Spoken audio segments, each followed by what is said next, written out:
খোয়াই শহরকে নেশামুক্ত করতে চুলায় মদ আটক করলেন পুলিশ। আজ দুপুরে খোয়াইয়ের পৌর পরিষদের অন্তর্গত এনপিসি পাড়ায় গোপন খবরের ভিত্তিতে প্রায় 25 লিটার চুলায় মদ আটক করলেন পুলিশ। জানান, অনেকদিন ধরে খবর ছিল খোয়াইয়ের এনপিসি পাড়ার বাসিন্দা সজল গোপ ওরফে মরণ গোপ দেশীয় চুলায় মদের ব্যবসা জাকিয়ে বসেছিল।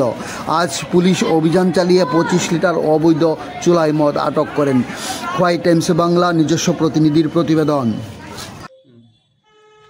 কিছুক্ষণ আগে আমাদের কাছে খবর আসে যে এনপিসি পাড়ার যে মরণ গোপ, ওনার বাড়িতে কান্ট্রিমেড লিকার বিক্রি করছেন এবং এলাকার বিভিন্ন লোক ওই জায়গাতে মদ খেয়ে এলাকাতে বিভিন্ন সমস্যার সৃষ্টি করছে। খবরটা পেয়ে আমরা যাই এবং বাড়িতে প্রায় 25 লিটারের মতো মদ উদ্ধার করি।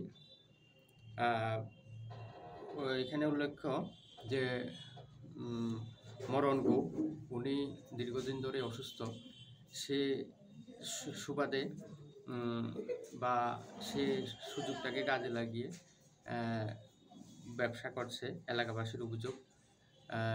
তো আমরা এখন থেকে আমরা সেদিকে দৃষ্টি রাখবো যাতে সে আর এই ব্যবসাটা কন্টিনিউ না করতে পারে।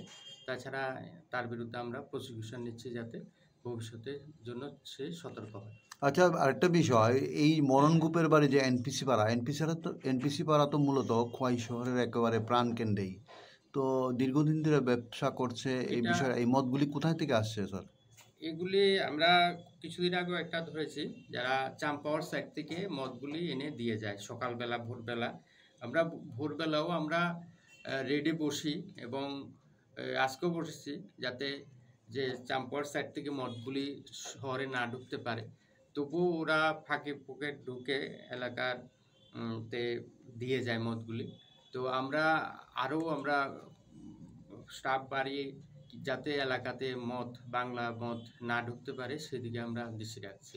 তো এরকম অভিযান কি আগামী দিনেও জারি থাকবে? এরকম অভিযান আগামী দিনেও জারি থাকবে। ধন্যবাদ।